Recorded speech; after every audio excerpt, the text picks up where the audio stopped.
Hola, ¿cómo están? Bienvenidos a todos. Una vez más nos encontramos en esta oportunidad para compartir la Masterclass de Cultura Tanática. Para esto nos van a estar acompañando dos profesionales reconocidos de Perú, el doctor Andrés Flores Sánchez y la doctora Carmela Cacique. Y justamente porque estamos inmersos en esta cultura tanática que inunda todo lo que nos rodea, en sentimientos de fracaso, desilusión, indecisión, miedo, cobardía para enfrentar el mundo y las situaciones que se nos presentan diariamente. Inmersos en esta cultura tanática, desarrollamos la capacidad autodestructiva que acrecienta el negativismo, la indiferencia, y el pasotismo nos paraliza y desespera en el devenir.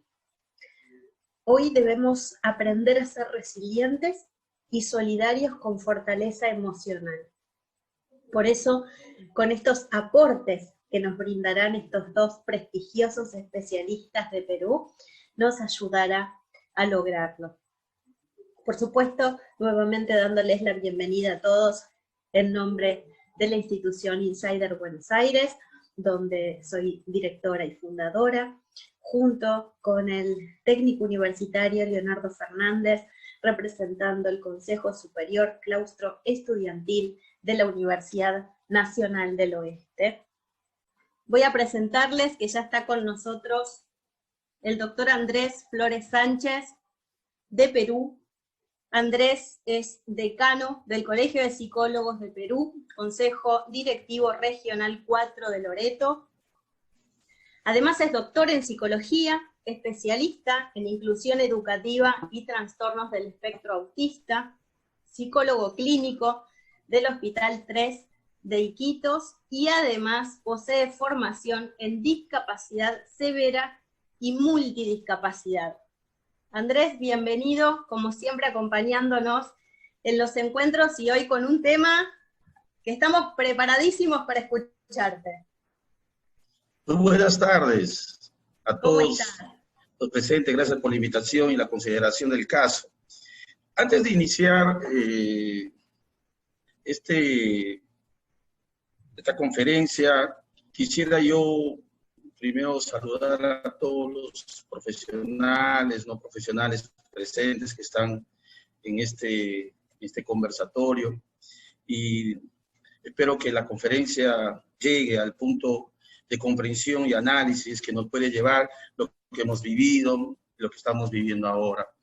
Antes de iniciar, quiero empezar narrando el mito de lo que significó la lucha entre Eros y Tánatos en la mitología griega, ¿no?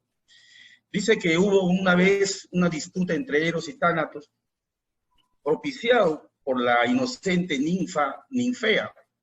Las ninfas eran semidiosas que conformaban principalmente el séquito de Artemisa, que era la diosa de la castidad. Como era de prever en aquellos tiempos, Artemisa pues se espantaba de la lascivia, de la falta de pudor que tenía Eros, que era pues el dios del amor, ¿no? Quien recorría desnudo las tierras con sus deseos sexuales expresados corporalmente y a la vista de todos. Es por eso que intentaba alejarlo de ella y de sus vírgenes ninfas, lanzándoles flechas y lanzas a Eros. Eros, caprichoso como un niño que lleva dentro, no solo que no concedía las amenazas, sino que en una oportunidad, ya cansado de acorralamiento de Artemisa, quiso vengarse a la diosa pensando. Y dice, no, tú no puedes dar en el blanco y te crees una diosa importante, pero yo sí acertaré el tiro y caerás enamorada en el acto. Acto seguido, enfoca su mira hacia la diosa y dispara la flecha del amor. La diosa, rápida en sus movimientos, esquiva el disparo, pero la flecha va a dar en el trémulo cuerpo de Ninfea. La ninfa cae dolorida y siente que su cuerpo se va inflamando de un ardor vehemente y comenzando a experimentar una excitación inusitada.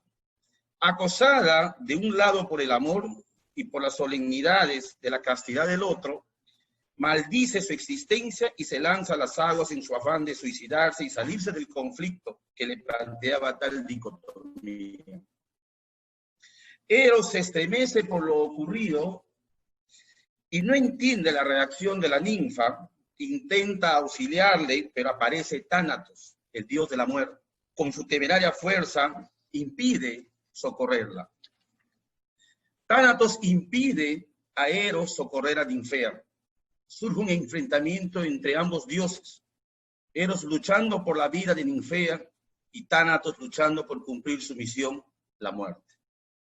Sin embargo, Artemisa acude al auxilio de Ninfea, pero llega demasiado tarde y la ninfa muere ahogada, pero sabiendo que había salvado su pureza, y fallece con una sonrisa en el rostro. Llorando desconsoladamente, la diosa la transforma en una flor y aquieta las aguas para que su ninfa no vuelva a sumergirse, por lo que flotará perennemente en las aguas.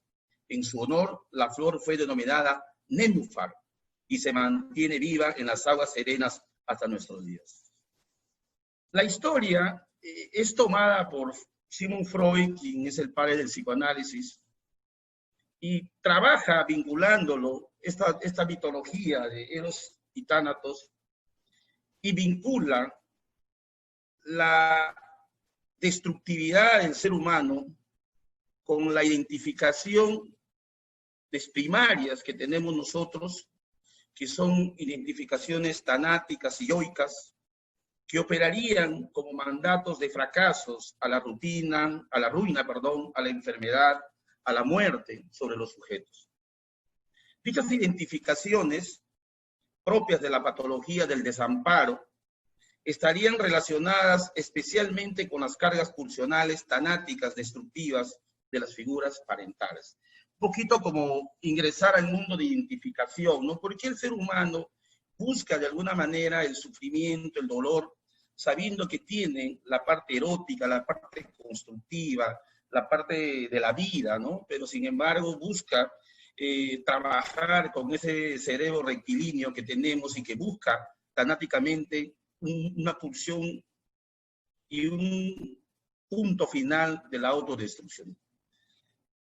Cuando tratamos de indagar acerca de la presencia y los efectos destructivos de ciertas identificaciones en la vida de algunas personas, sobre todo aquellas que registran un déficit en la matriz identificatoria con las figuras parentales, importantemente en la relación con la madre, estas identificaciones primarias, que llamamos tanáticas, y su relación con la destructividad, tiene su primera forma, como decía Freud, con el objeto, ¿no? La madre sella la relación inicial con el objeto de amor, en particular, específicamente, la figura materna, ¿no? Este complementa, ¿no? Lo que ya se forma más adelante el triángulo amoroso, ¿no? El triángulo edípico. Es decir, ya desde Freud, al inicio de esta identificación, se va construyendo ya el yo, y que en otros teóricos también llamarían el yo ideal y el ideal del yo.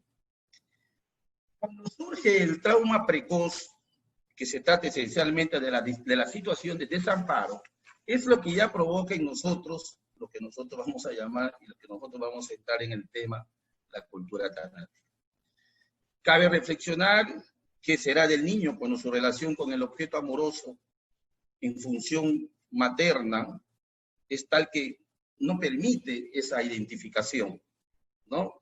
Falla entonces la matriz identificatoria. Porque es que muchas personas buscan de alguna manera como una especie de pasado, una especie de neurosis de destino, busca el sufrimiento. Pero en base a ese propósito que tuvo Freud, también apareció el potencial destructivo que suele lamentablemente verse forzado con las identificaciones secundarias a posteriores a las identificaciones primarias, que son las figuras importantes en nuestra infancia, ¿no? Aquí siempre estas identificaciones que son patógenas terminan en definir pues nuestra cultura de valores totalmente, marcadamente sádicas o marcadamente masoquistas.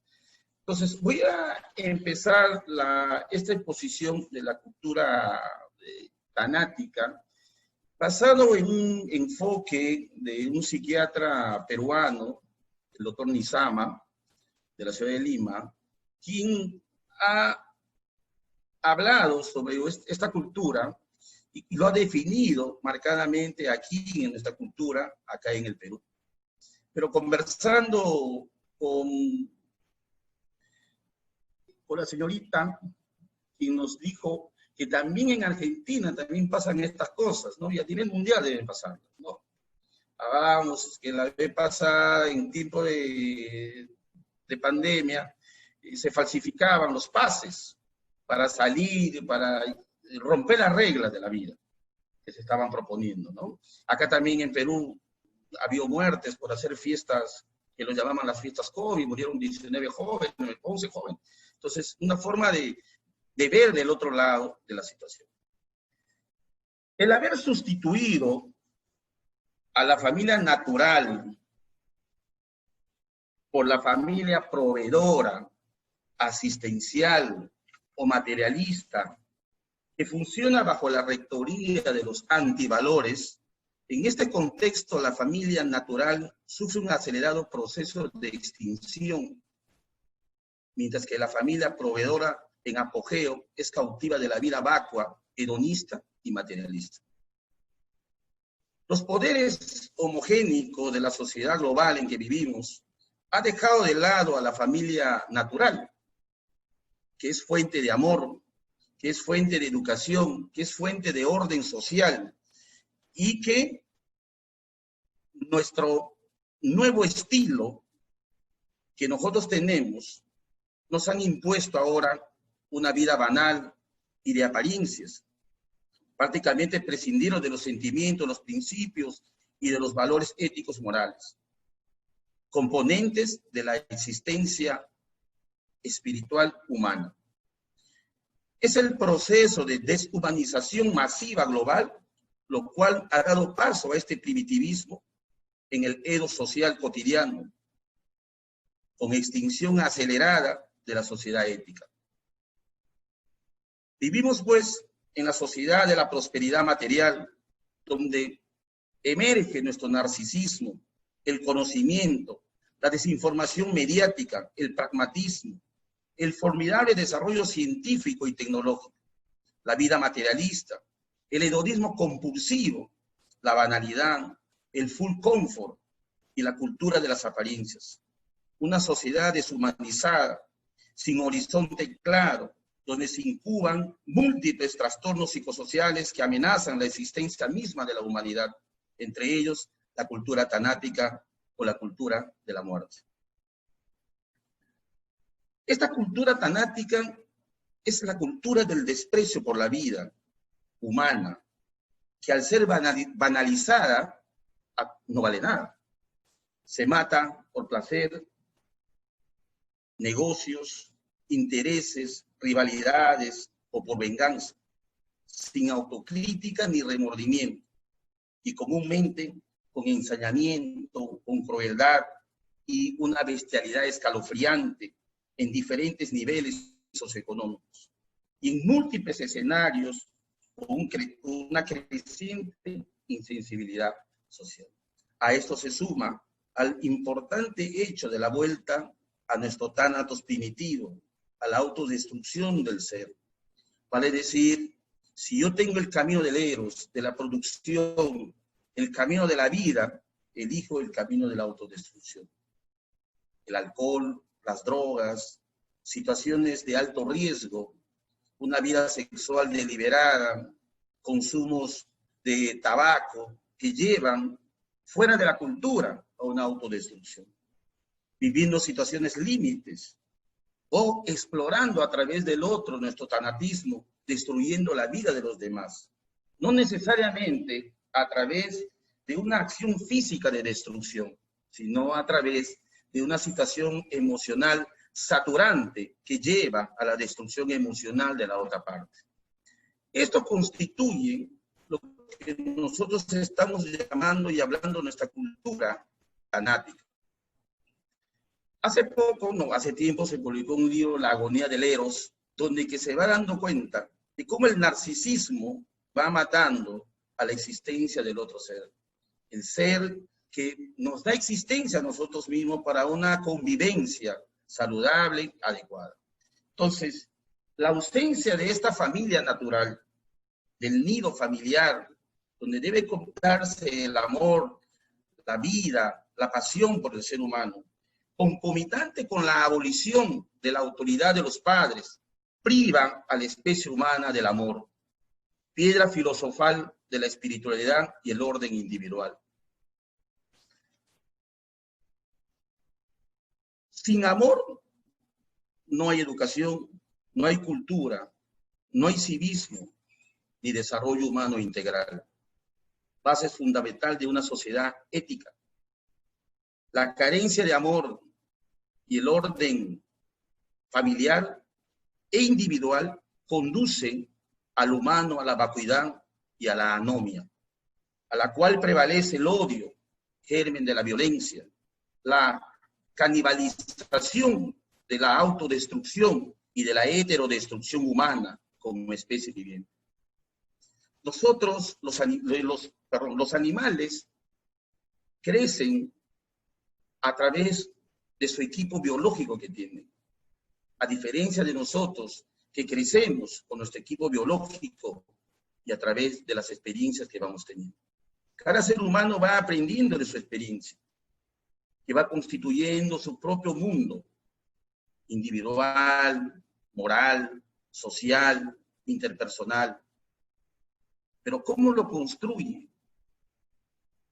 Si la familia natural está totalmente destruida. Y tenemos la alternativa de esta familia antivalor que va constituyendo a este ser humano. Entonces, el ciclo del ser humano, ¿a dónde va a terminar? En el sentido de la ética y de la lógica de la vida. Hemos visto nosotros escenarios donde el ser humano, sin necesidad de que alguien lo mutile, se automutila. Hemos visto en esta expansión que hubo del virus, de cómo el ser humano ha tenido que supervivir a través del llanto y el dolor que de alguna manera padecía cuando veía sufrir a sus seres queridos. Empezó a mermar esto y volvió el ser humano autodestructivo, canibalístico. Salió a flotar nuevamente. Entonces nos da a entender que en la lógica de la vida no estamos aprendiendo de la experiencia, pues que prima mucho la fortaleza tanática de la autodestrucción o como una forma de extrapolar nuestra propia agresión hacia la sociedad. La cultura tanática presenta diversas manifestaciones.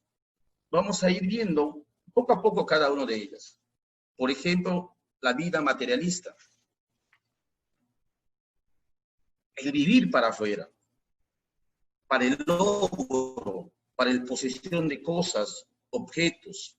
En este estilo de vida no existe la vida interior.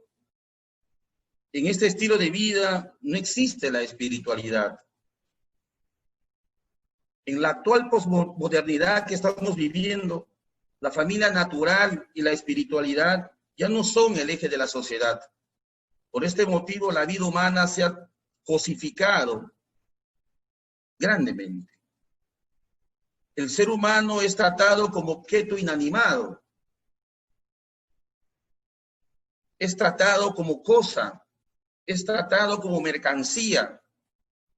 Los hijos son tratados como un aspecto de un proceso productivo, que vemos en él inversión para mañana más tarde ver un producto económico, impulsados por la codicia. El objeto de la vida de las personas es el enriquecimiento compulsivo, fácil e insaciable, en aras del confort, la suntuosidad, y la ostentación que alimentan el individualismo, la soberbia y el estudio de la sociedad en una formación muy deteriorada. Aquí en nuestra sociedad, en Iquitos, jóvenes se dedican al robo de motos con la finalidad de chantajear, solicitar dinero para ir a drogarse, embriagarse completamente. Ese mundo del hedonismo, por una falta de valores dentro de una sociedad pequeña que es la familia, conlleva a estos jóvenes a ver el mundo al estilo hedoneo. La carencia de principios y valores éticos y morales, la sociedad posmoderna en que vivimos se le conceptualiza como una sociedad anética. Al haber extinguido la educación, no se cultivan los valores en el hogar, en las instituciones educativas, en los núcleos sociales ni en las organizaciones. Obviamente, con algunas excepciones. Cada vez menos estamos con instituciones que caen día a día en las cuestiones morales. Tenemos acá ahora en Perú un problema de vacancia del presidente de la República por unos audios que encontraron donde que involucran al presidente de la República en ciertas irregularidades. Tenemos presidentes de las repúblicas aquí en el Perú que están en la cárcel. Tenemos presidentes de la República en el Perú que están ahorita en procesos de ir a la cárcel. Entonces, si ellos manejan la parte institucional de la estructura de una sociedad, imaginemos ya cómo y qué tipo de personas nos estamos integrando a un liderazgo de corrupción y de peligro moral. Existe ahora lo que todos conocemos, la violencia de la conectividad. Los padres, docentes y amigos toleran o suelen inducir a los niños a pegarse a los videojuegos, a estar conectados en las redes sociales y navegar sin control en el ciberespacio. Los inductores, padres o adultos, creen que el mundo virtual es únicamente esparcimiento. Desconocen que desde ese universo se fomenta también la violencia y la mente criminal. Irresponsablemente, los adultos asumen que aquello es entretenimiento. En el mundo de la conectividad también se enseña a los niños a matar por diversión. Eso lo sabemos nosotros que tenemos no solamente la profesión de psicólogo, también lo conocen los antropólogos, lo conocen los sociólogos, los docentes, muchas cosas que han pasado, sobre todo en los países, ¿no? En Estados Unidos, por ejemplo. Existe también en esta sociedad tanática lo que nosotros llamamos la canibalización, la destrucción sádica, masiva de unos contra otros, en un clima de violencia en que vivimos. Intrigas, chismes, descalificaciones y acoso, hasta destruir sin posibilidad de retractación, autocrítica y arrepentimiento. En nuestra sociedad ahora el ser humano ha perdido la capacidad de autocrítica, ha perdido la capacidad de aprender de la experiencia. Ya expliqué cómo ha pasado la experiencia del COVID acá en la ciudad de Iquitos y qué se está demostrando ahora que no se ha valorado la vida. Comúnmente, esto llega a aniquilar, inclusive obligándolo a renunciar a nuestra propia vida.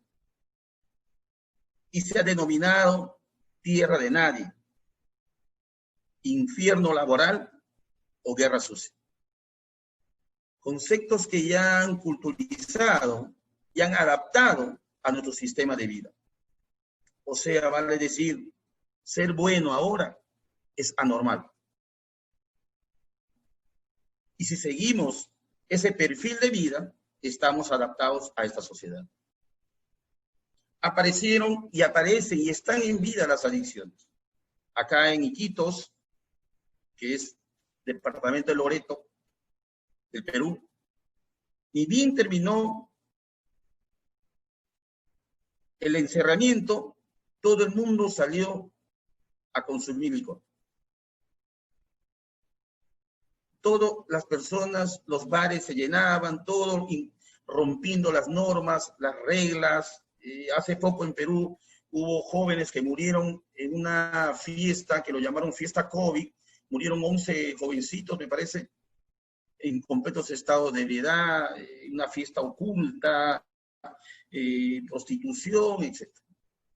Entonces, eso demuestra que nosotros no hemos venido valorando la cultura del eros, de la vida, del amor, y que no hemos aprendido de lo que hemos estado viviendo.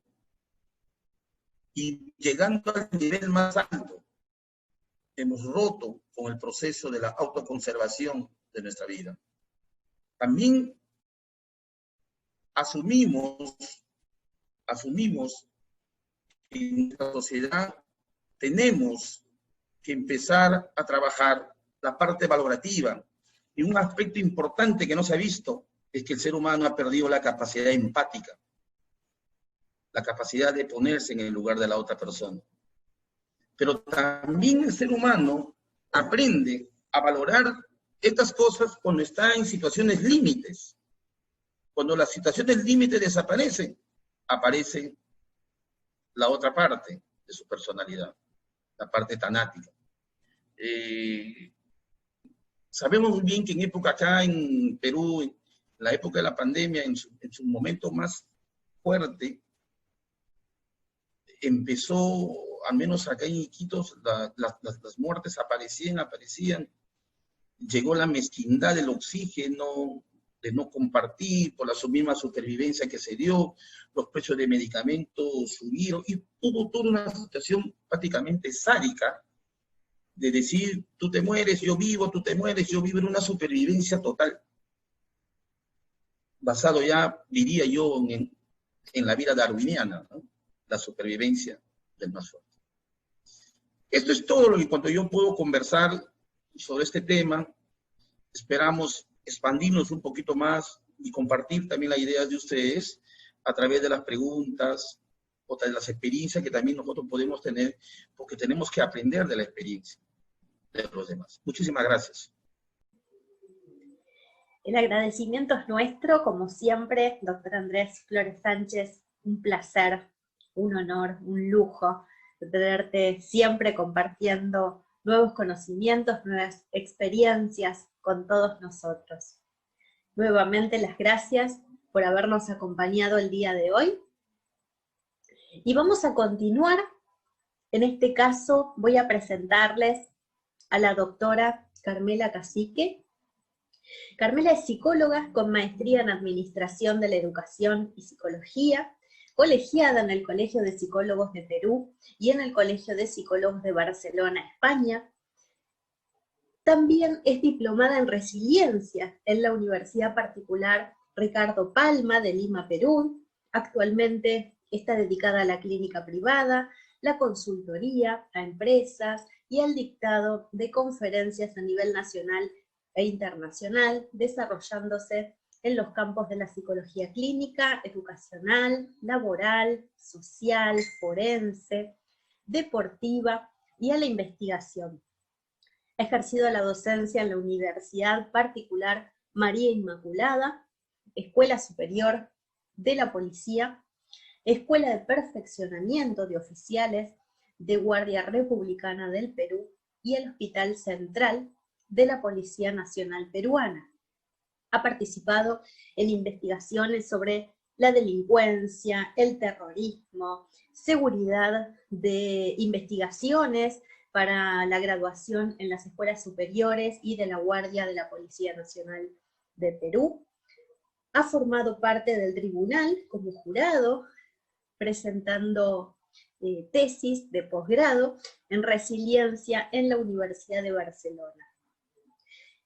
También es psicóloga de los equipos de fútbol de la Guardia Republicana del Perú, equipo de básquet y de selección de box.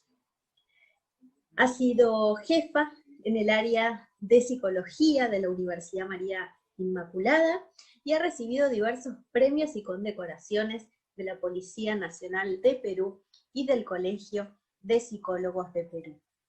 Carmela, bienvenida, un placer que nos estés acompañando en este momento. Muy buenas noches, tengan todos ustedes, los asistentes, oyentes de esta masterclass que hoy día nos reúne.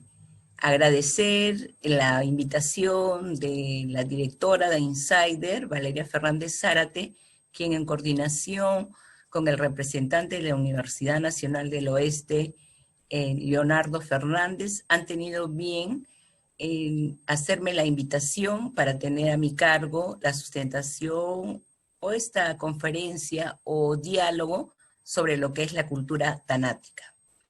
En realidad, al parecer sería un término nuevo que cobra vigencia en estos momentos que estamos atravesando de manera mundial. Sin embargo, no necesariamente es tan moderno, pero a pesar de eso, hice un sondeo inicialmente y muy pocas personas sabían exactamente lo que era. Pero lo que sí, todos estaban de acuerdo en que venía de tánatos, y entonces me pareció pertinente justamente iniciar la conferencia hablando de la primera, ¿qué significa tanático? Viene del griego tánatos, que es la capacidad en el ser humano de destrucción y o transformación de la vida. Quiere decir relacionarnos con la muerte sin violencia. Es una energía que simboliza la muerte y que lleva al ser humano en un estado melancólico y de angustia. Se considera como sinónimos de tanático la pena, dolor o tristeza. Pero, ¿quién era Tánatos? En la mitología griega, Tánatos se considera una figura sombría y escalofriante. Es el dios de la muerte sin violencia. Hijo de Nix, la diosa de la noche, es hermano gemelo de Hipnos, el dios del sueño, quien en ocasiones simulaba levemente los poderes de Tánatos. Sus hermanas adoraban la sangre, eran responsables de las muertes violentas. Las Keres acostumbraban a sobrevolar los campos de batalla. Tánatos era representado como un hombre con alas, a menudo armado y acompañado de su hermano Hipnos en el proceso de trasladar a un muerto. Se decía de que cuando una persona moría, tenía que ser transportada por los dioses al lugar donde ya iba a quedar sus restos. Entonces, Tánatos y Hipnos iban acompañados. Por otra parte, se discute si la representación de una divinidad en contextos funerarios con una torcha invertida en sus manos o dormida sobre una piedra que aparece desde el periodo helenístico puede ser la figura de Tánatos o Eros. Más adelante les diré lo que respecta a Eros, porque en realidad son dos pulsiones que actúan una junto a la otra. Pero para ir así, en forma progresiva, seguiremos hablando de quién fue que también inicialmente nos habla de la pulsión tanática. Fue Sigmund Freud, que es el padre del psicoanálisis, un médico neurólogo que nació un 6 de mayo de 1856 en un lugar llamado Pribor, en la República Checa. Era de una familia judía de muy escasos recursos económicos y que se traslada a Viena precisamente huyendo de la situación que vivían. En ese tiempo, Freud, a sus 17 años, logra ingresar a la universidad, seguir medicina, donde más adelante se convertiría en un neurólogo. Durante su vida universitaria, Freud vivió constantemente humillaciones, fue herido, agredido porque era judío, ¿no? Y entonces él dice, he sido un hombre afortunado, nada en la vida me ha sido fácil. Como les decía, Freud es el padre del psicoanálisis, que es una teoría que tiene aún inclusive vigencia, que surge luego de 10 años trabajando con neurosis como la histeria, y que utilizaba la hipnosis y el método catártico para las terapias mentales. Más adelante, él ya comienza a cambiar e introducir otras técnicas, como en 1899 publicó La interpretación de los sueños, y es ahí donde nace el psicoanálisis. Así se explica que los problemas emocionales y mentales surgen en la infancia de las personas y se pueden descifrar a través de la interpretación de los sueños, los actos fallidos y la técnica de asociación libre. Freud murió un 23 de septiembre en Londres huyendo del régimen nazi. La causa de su muerte fue un cáncer de paladar, pero sus estudios han sido un gran aporte a la psicología y psiquiatría, a pesar de tener muchos detractores por sus ideas controversiales. Pese a esto, los detractores y seguidores confirman lo valioso de sus aportes a la ciencia moderna. Como les decía, teoría que hasta la actualidad tiene vigencia, ¿no? Pulsión de muerte. Freud habla de la pulsión de vida, o eros, en referencia al dios griego. A lo largo de su obra, y según avanzó en la formulación de su teoría, Freud consideró la existencia de otro tipo de pulsión contraria a la primera que explica una parte de la psique humana. Nos referimos a la pulsión de muerte o tánatos. Era lo que les decía, ¿no? Generalmente, según Freud, las dos pulsiones siempre están paralelas. La pulsión de muerte o tánatos es un concepto desarrollado por Sigmund Freud que nace en contraposición de la pulsión de vida o eros y que se define como el impulso inconsciente y generador de estado, es decir, una pulsión que aparece como la búsqueda del ser de retornar al reposo absoluto de la no existencia. Por un lado, eros, la pulsión de vida, y por otro, de forma paralela, tánatos, la pulsión de muerte. Mientras que Eros buscaba unir y conservar la vida, además de satisfacer la libido, tánatos buscaba satisfacer los impulsos agresivos y destructivos, teniendo por objetivo la desunión de la materia y la devolución al estado inorgánico. Tánatos no se guía por el principio de placer como Eros, sino por el principio de nirvana.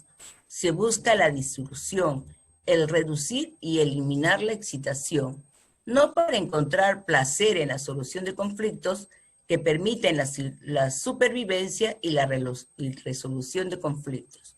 Es decir, Tánatos lo que le interesaba era destruir, eliminar.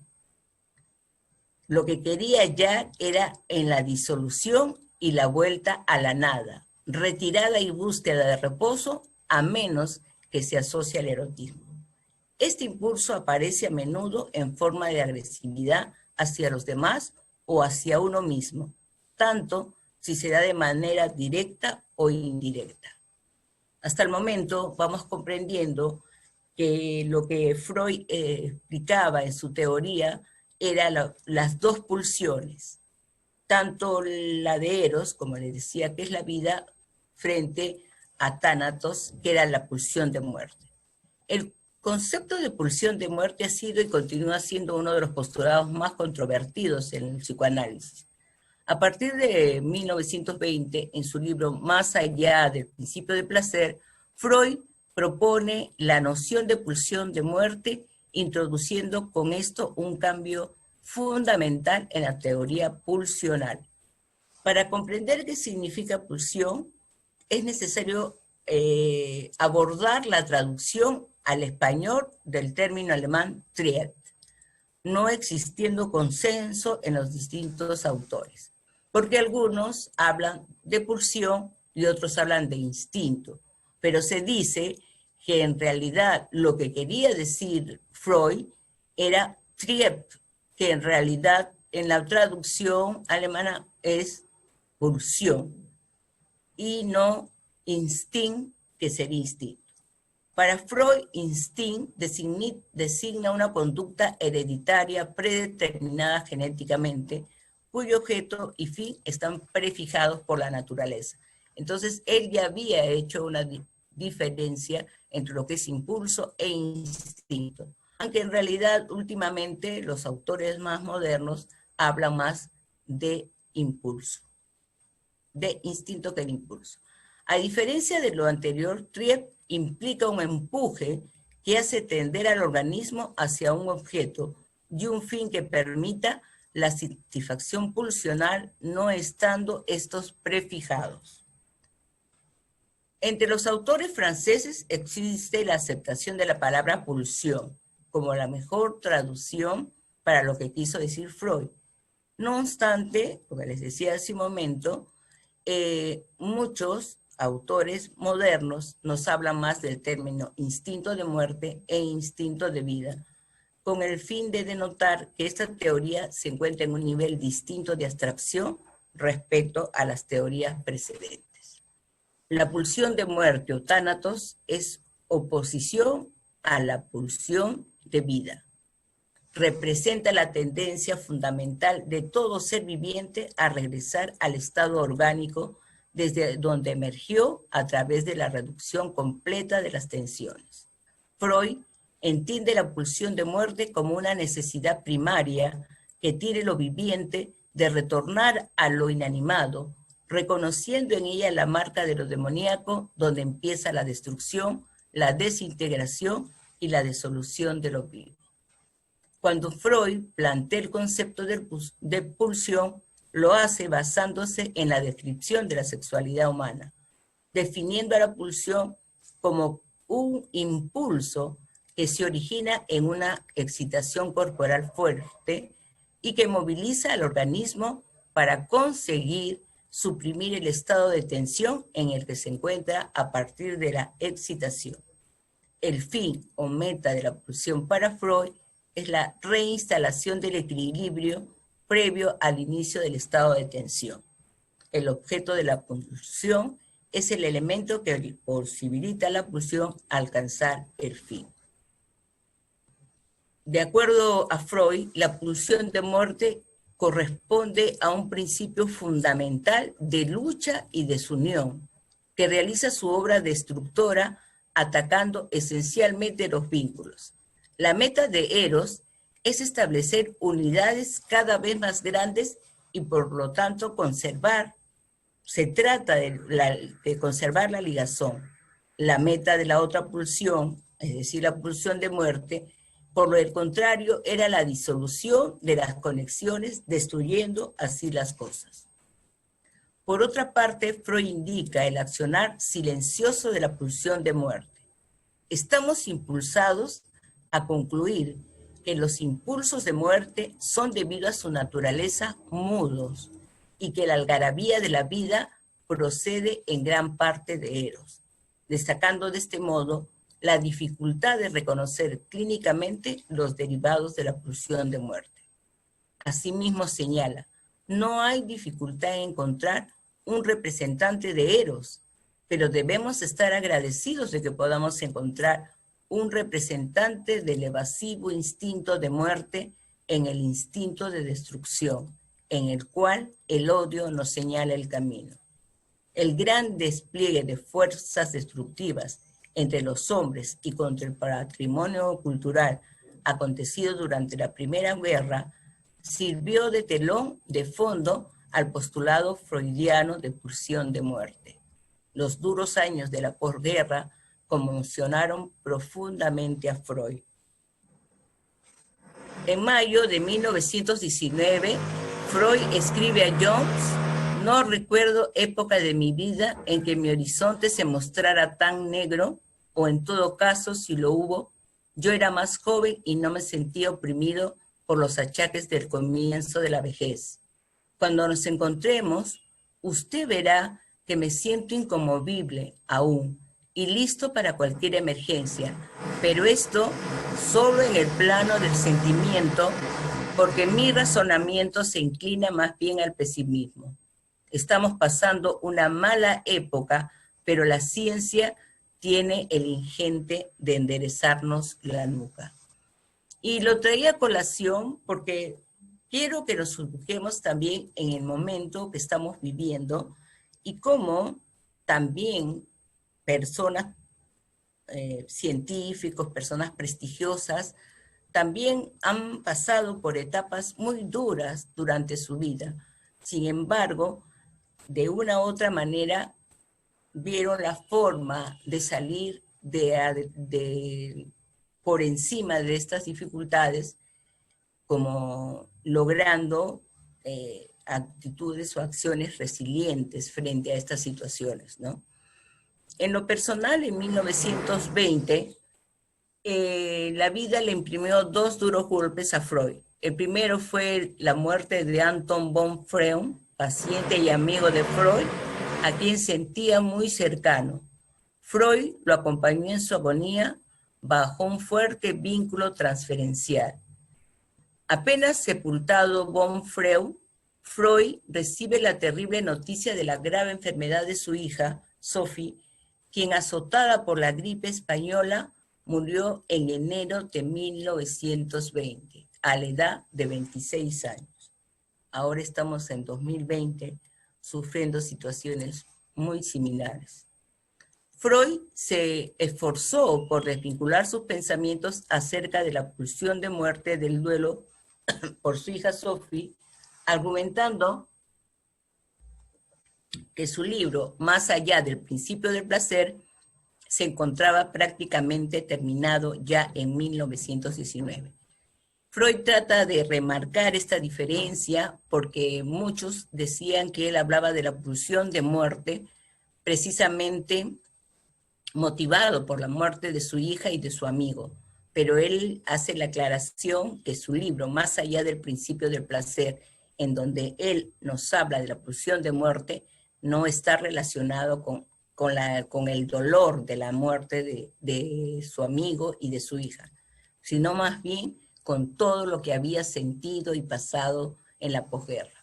Freud entiende la compulsión a la repetición como una manifestación de la pulsión de muerte, caracterizado por una tendencia más elemental e independiente de la obtención de placer, que obedece a la necesidad de repetir compulsivamente lo displacentero y donde no es posible encontrar el deseo de satisfacción ni siquiera en forma de transacción o compromiso. El constructo freudiano de pulsión de muerte constituye un aporte teórico complejo con alcances tan trascendentes como las implicancias biológicas, socioculturales, artísticas relacionadas con este planteamiento. Grandes pensadores como Einstein y Freud descubrieron que la vida de todo ser humano oscila entre 2 fuerzas energéticas, Eros y Tánatos. Como les decía, está presente Eros, que es la vida, y desde el momento que nacemos está ahí presente también la pulsión de muerte, que es Tánatos. Eros, el impulso de vida, y Tánatos, la locura interna que trata de construir, destruyendo el exceso que tenemos y no sabemos cómo canalizar. También, bueno, Tánatos se conoce con el nombre del impulso de muerte. Hegel fue más allá, más lejos, diciendo que el ser humano es más que odio, es más odio que amor, y que la historia solo se escribe con violencia. En 1939, en una carta que Freud le escribe a Einstein, comenta que la destrucción es inherente al ser humano y pareciera que existe un equilibrio en la naturaleza por medio de la destrucción.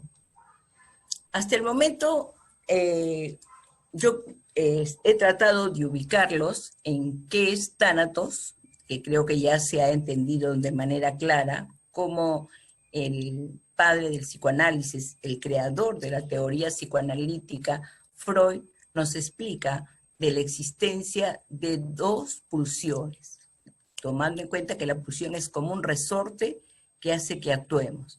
Eros es la vida y Tánatos, la pulsión de muerte. Para hablar de la cultura tanática, también nos podemos ir un poco, inclusive un poco más allá hasta del origen de la vida. Siempre los seres humanos hemos estado entre el bien y el mal, desde el principio de la vida en el mundo.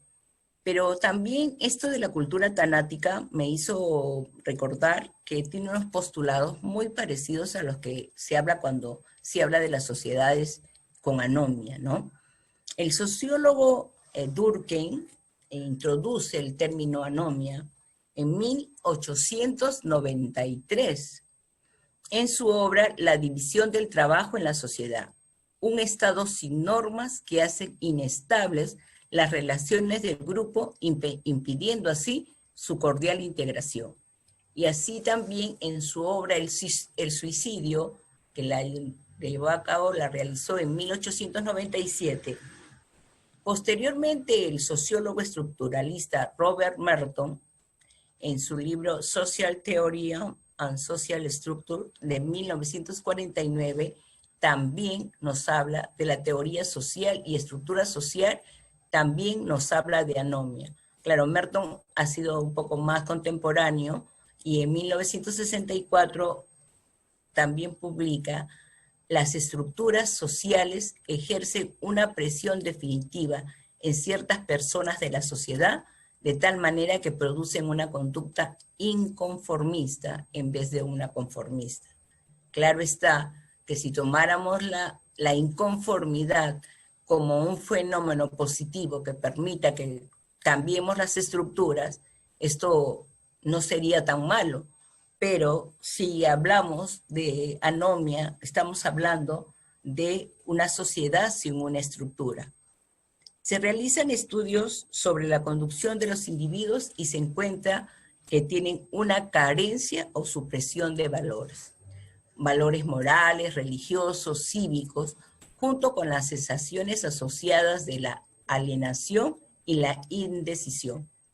Esta disminución de valores conduce a la destrucción y la reducción del orden social, ¿no?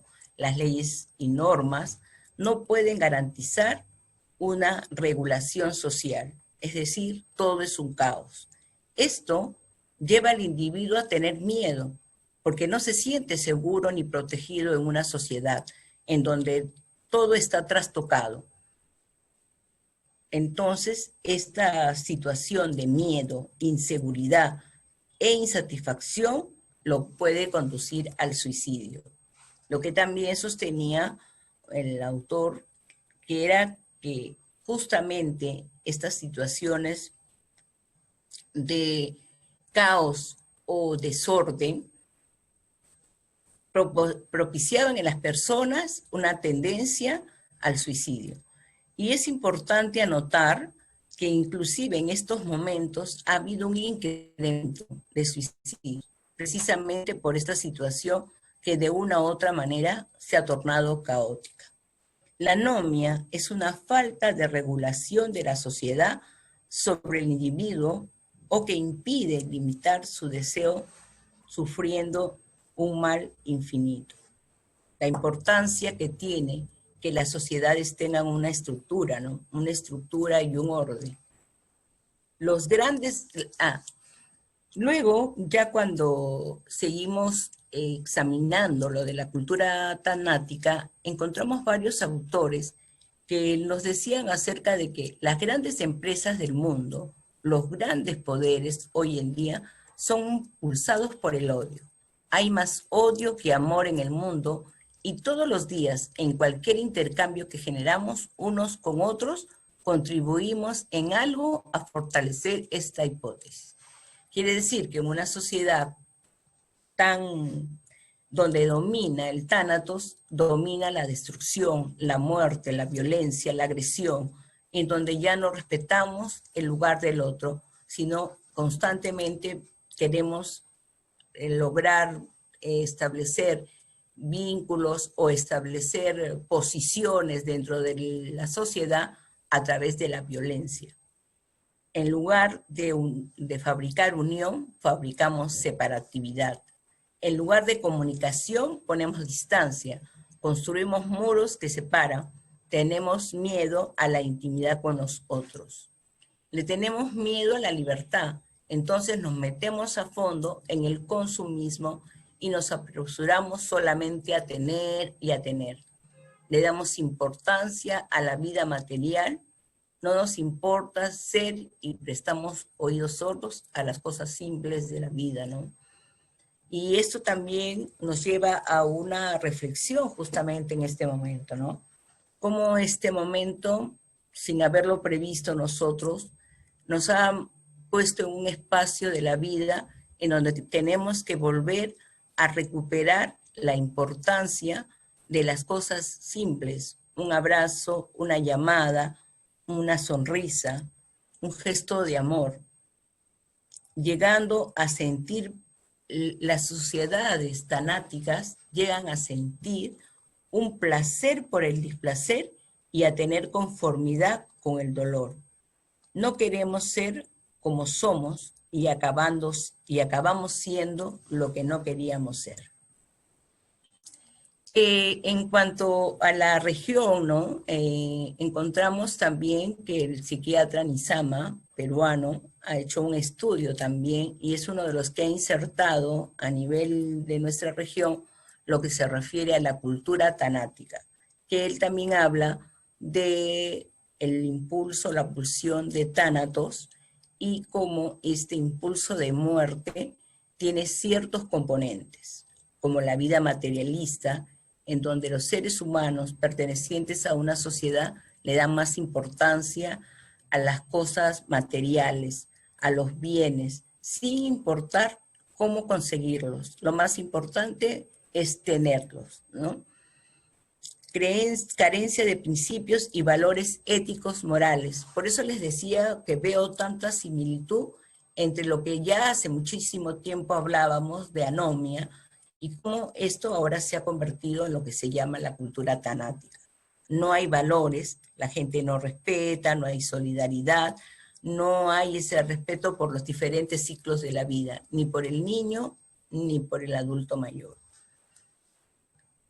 Hay una vida de apariencia, es decir, y eso lo podemos encontrar en los diferentes medios de comunicación, todos esos valores que nos hacen introyectar pensando que más importante es el que tiene buen cuerpo, el que tiene una musculatura en el caso de los hombres o un cuerpo muy curvilíneo en el caso de las mujeres, llegando inclusive a arriesgar su propia vida y donde caen en trastornos alimenticios como la anorexia o operaciones que ponen en riesgo su propia vida.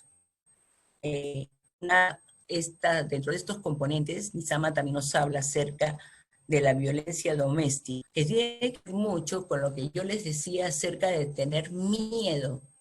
Cuando la sociedad que no te da una estructura, es como un niño que vive en un hogar donde sus padres tampoco le dan ese afecto y seguridad. El marco social viene a ser como nuestra gran casa, en donde si nuestros padres, que son las autoridades principales, no nos dan una situación de seguridad, esta violencia viene como un decalaje, desde arriba hasta lo más pequeñito que sería el núcleo familiar. Entonces ahí es donde surge la violencia, padres contra, es decir, no hay respeto por el otro. También como componente de la cultura ética, el autor nos habla de la inseguridad ciudadana, algo que vivimos constantemente, dadas las características en las que no hay respeto por la autoridad.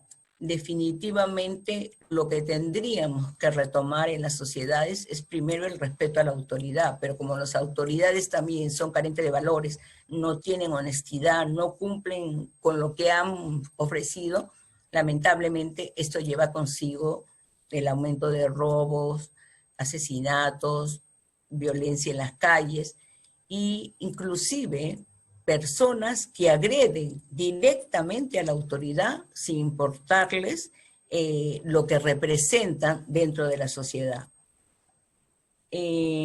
Codicia de poder, es decir, tener, tanto así que inclusive personas que ocupan cargos tan importantes como son presidente de la República, congresistas, jueces, se han visto involucrados en graves problemas de tipo estafas, ¿no? Que han sacado de las arcas del Estado para poder llenar sus propios bolsillos, sin haberles importado todo lo que están viviendo los miembros de la sociedad, sobre todo las clases más necesitadas, ¿no? El crimen organizado, que bueno, es lo mismo, inclusive hasta, como les decía, autoridades tan importantes como jueces, fiscales, están dentro del crimen organizado, ¿no? Y muchas veces se valen de sus cargos para pasar desapercibidos, pero bueno, hoy en día ya también hay otro grupo de personas que sí están buscando cuál es la realidad de estos sujetos, ¿no? El narcoterrorismo, que el terrorismo es un problema social que surge hace muchísimos años, ¿no? En el país del Perú, en el año 1980, cuando la ciudad de Ayacucho, en una provincia que se llama San Francisco, fue atacada, se inicia una guerra que duró muchísimos años y que trajo mucha destrucción y cambios muy estructurales. En realidad se pensaba, o lo decían estos grupos terroristas, era de que iban a luchar por los intereses de los más pobres, pero realmente nada de eso fue así, e inclusive en ese tiempo se reclutaban a niños entre 10, 12 y hasta algunas veces hasta más pequeños para que formen parte de los ejércitos populares.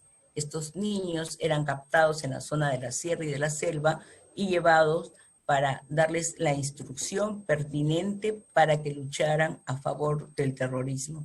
Niños que efectivamente inclusive no entendían la dimensión de lo que estaba sucediendo. Entonces el terrorismo busca un aliado para poder seguir logrando sus fines y se alía con el narcotráfico, ¿no? Teniendo como resultado el narcoterrorismo.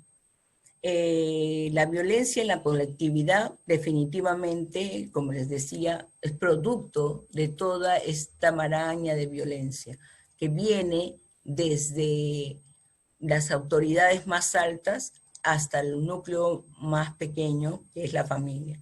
Inclusive la familia atraviesa por graves problemas porque definitivamente hoy en día no podemos hablar de la familia convencional, ¿no? De la familia que era la familia clásica. No, hoy en día la familia puede ser solo la madre, el hijo, y hay ausencia del padre. También viceversa, a veces ausencia de la madre y solo la existencia del padre, o las familias que son ya una familia más ampliada, que entra el abuelo, los tíos, todos viviendo en el mismo entorno. Y si esa familia carece de valores, todos seguirán por el mismo rumbo, ¿no? Los operativos psicosociales que tienen que ver con toda esa situación que vivimos permanentemente, como una manera, que han sido utilizados de manera política como una forma de velarnos la realidad, ¿no? Se dice que no sé, que apareció una virgen que llora, como una manera de hacernos distorsionar lo que en ese momento políticamente está viviendo el país, ¿no? También como componentes el autor el psiquiatra Nizama nos habla de la canibalización, perdone. Es una palabra un poco fuerte, por eso parece que no me salía. Adicciones, asesinatos en serie, fundamentalismo ideológico, fundamentalismo religioso, el lenguaje tanático y todo esto dentro del contexto de lo que significaría la pulsión de muerte. Entonces, la cultura tanática es esa que vive a través de la destrucción y la violencia, la que deja de lado todos los valores de la comunidad, todos los valores de respeto, todos los valores morales, y utilizando inclusive, como el autor señala, un lenguaje tanático, como es palabras, como proceden inclusive de la jerga realmente, ¿no? Pero se utiliza como, igual en el AMPA, hay un tipo de lenguaje que les permite la comunicación, de la misma manera ellos utilizan un lenguaje que les permite una comunicación.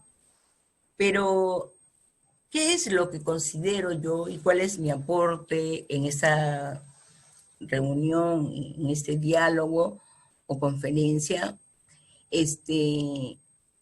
Ver el otro lado, porque definitivamente sería mucho más importante que viviéramos en la pulsión de vida, en composición a esta tendencia primaria. Freud sitúa la pulsión de vida como representante de la cohesión, de la integración y la organización, cuya finalidad es construir y conservar unidades cada vez mayores y más complejas. Es decir, la pulsión de vida quiere decir construir. Eso constituye una fuerza de motorización y dinamismo que provee al ser vivo del empuje necesario para contrarrestar lo destructivo, permitiendo así conservar la vida y sostener el desarrollo. Miren lo importante que es la pulsión de vida, como creadores, como buscadores de la paz, ¿no?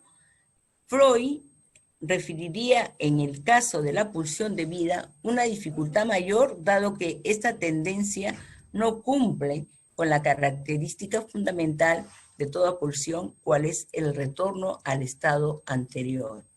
Es decir, con la pulsión de vida sigamos o seguimos adelante.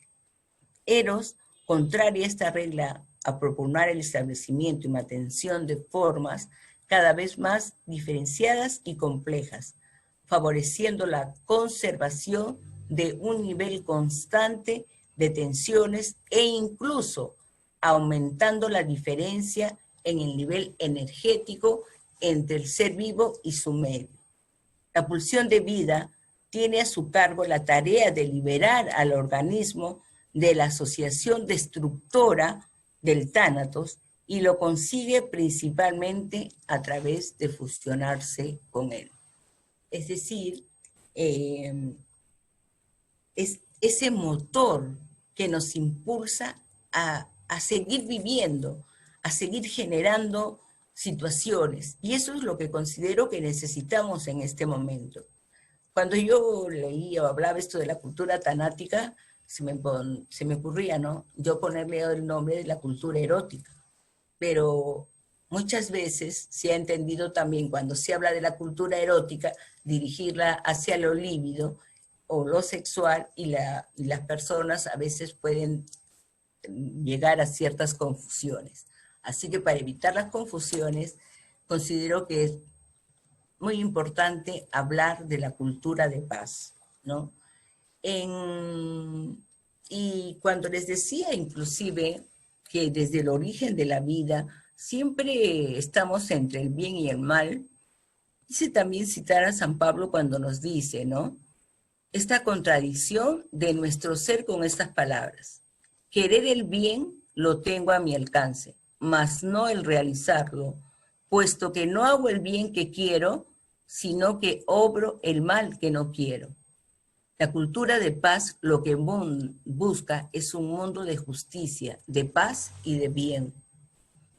La construcción de una cultura de la paz es un proceso lento que supone un cambio de mentalidad individual y colectiva. En este cambio, la educación tiene un papel importante en tanto que incide desde las aulas en la construcción de los valores de los que serán futuros ciudadanos, y esto permite una evolución del pensamiento social. Se trata de generar una conciencia colectiva sobre la necesidad de una cultura de paz enraizada en la sociedad con tanta fuerza que no deje lugar a la violencia. Y se trata de que los gobiernos tomen conciencia de esta cultura de la paz y de los factores condicionantes que la facilitarían, tal como la eliminación de la injusticia, una distribución más equitativa de la riqueza, eliminación de la pobreza, derecho a la educación en igualdad de condiciones. Educar conscientemente para la paz supone ayudar a construir unos valores y actitudes determinadas, tales como la justicia, la libertad, la cooperación, el respeto, la solidaridad, la actitud crítica, el compromiso, la autonomía, el diálogo, la participación. Y cuando yo me refiero a estos aspectos, veo con mucha tristeza cuánto nos falta.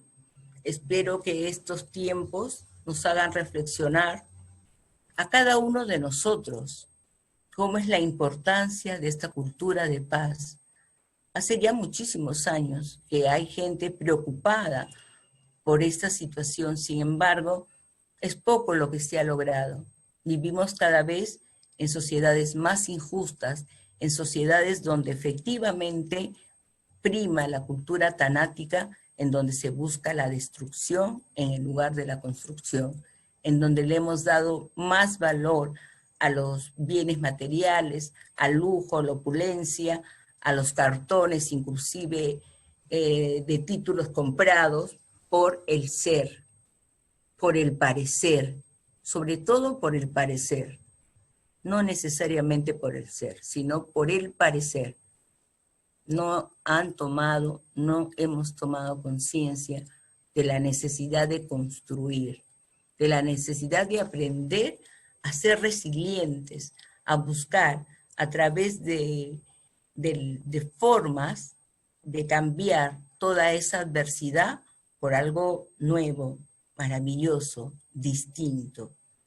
Sin embargo, pienso que tampoco nunca debemos de perder la esperanza y la fe de que las situaciones pueden cambiar. Pero también es importante que reflexionemos que el cambio no podemos esperarlo siempre de las autoridades. El cambio también empieza desde nosotros mismos. ¿Cómo podemos empezar a cambiar o esperar que los otros cambien si yo no cambio? Si a mí poco o nada me importa el otro. Y también reflexionar que por más que yo consiga algo para mi triunfo personal, o de repente inclusive para mi entorno familiar, poco o nada haré cuando el otro no puede lograr las mismas situaciones. Esperemos que el tema les haya satisfecho en sus preguntas. Estamos abiertos a las preguntas y sobre todo, como les vuelvo a repetir, mi mensaje es un mensaje de paz, en donde haya que construir y esperemos que en algún momento también las autoridades le den prioridad a la educación. Los educadores tomen también esa conciencia de su importancia dentro de las posibilidades de que sigamos creciendo. Y los padres de familia tomen también el debido respeto a lo que significa ser padre.